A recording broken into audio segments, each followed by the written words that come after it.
So the hard truth is your employees are not your friends. Curious what business owners are doing to double revenue, have more cash flow, work less hours, and provide a better lifestyle for their family? Dive into the world of business growth that leads to guaranteed wealth every Tuesday with your hosts, Dr. Laura Schwalek and Jerry Kazaya. Grow and get answers to your business and investment questions that provide clarity, move you forward, and inspire you to reach your goals.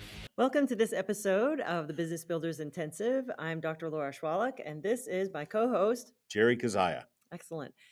So we get questions a lot about family, working in the business, how much do I socialize with my employees? And we hear all the time, I treat my employees like family. Like family. Yeah, but Boy. there's a problem there because there are two different value systems with a business versus a family. So the value system with a family is you tolerate each other's With a good stuff. family. Yeah, with a good family. Yeah, you with a family, it's the values are love. The values are Well, in you're totally committed to each other too, yeah, right? I it's mean, you take boy, you and your family can have huge knockdown arguments and disagreements, and at the end of the day, you're still family, right? If you have a huge argument or disagreement with an employee, you might just get a notice of I quit or screw you, I'm out of here, right? Or yeah, you need to be looking for a job. If it Yeah, because never works. the values of running a business are that we work as a team Yep. and we are working for profit. This is what we do, and we all are cordial with each other. We're friendly, but not necessarily friends. And I Eh, caution every business owner to not be friends with your employees. Treat it more like a professional sports team, Yes. right? Whether it's football, basketball, baseball, everyone gets along on the team for the most part. And there are times when you have to trade players, and everybody understands it's time to trade a player, right? And finally, when you do trade a player, your other employees will say, "Wow, what took so long?" Yeah. Right? Inevitably, because you still think of them as family. And so there are times when family is working in your business, and it's very important to separate the values of business. So when your family is, if your family actually family Are we members, family? Are we family at if this point? family members actually work in your business, make sure that you separate out, okay, right now we are in the game of business. So our focus is on that. But off the court, so to speak, then you have the values of the family. So And it can be a very tricky conversation, especially if it's your spouse, when you're having um, well, we call them come to Jerry meetings sometimes, or come to Laura meetings, mhm. right? Because we need to be corrected, or we need to correct the other person.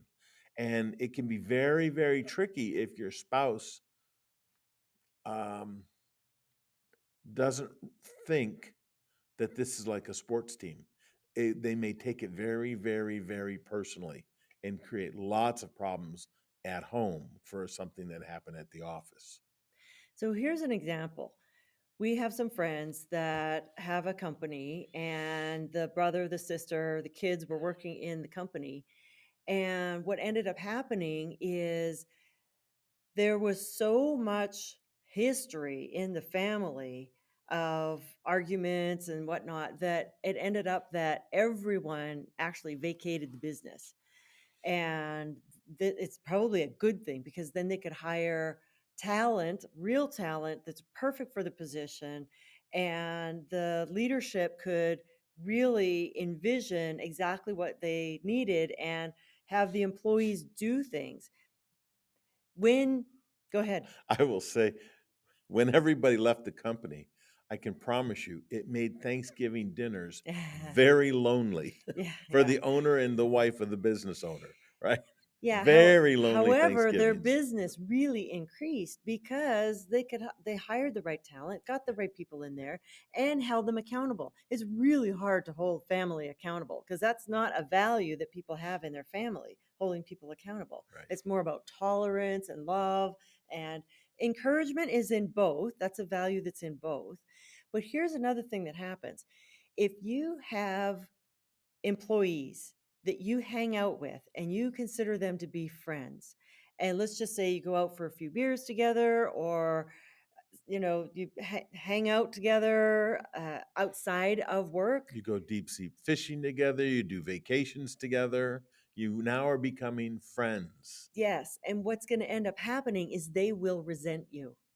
They will resent that they are doing all the work and you are getting all the money. They forget all the trouble that you had to go through to build the business. They forget all of the sleepless nights that the owner gets. They forget about the possible lawsuits that you've had to overcome. All the drama that it takes to be a business owner. Yeah, well, they don't see that today. It's not on the radar today, right? All they see is where you are today. Employees don't think like business owners. If they thought like business owners, they'd have their own business. And so when it comes to figuring out problems or solutions to problems that you have in your business, sometimes asking employees is not the right thing to do. Yeah, Sometimes it's not. it's Sometimes it is. if it's their position and it has directly to do with them, yes. But don't go out and have a few beers with them and say, "Hey, what do you think we should do with so and so?" No, don't do that. And definitely do not talk to them about your profits That's or what we your, do. That's what we're for.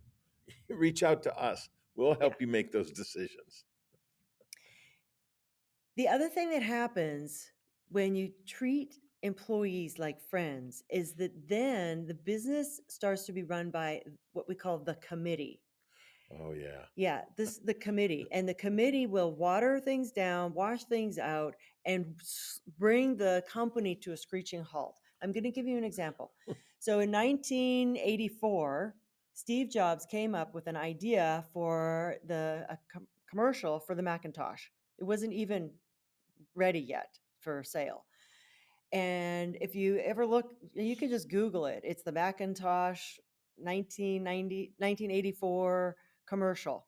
And it's a very dark commercial, and people are like robots. But then you see this woman in that's full color wearing bright red shorts, and she's running with a huge sledgehammer.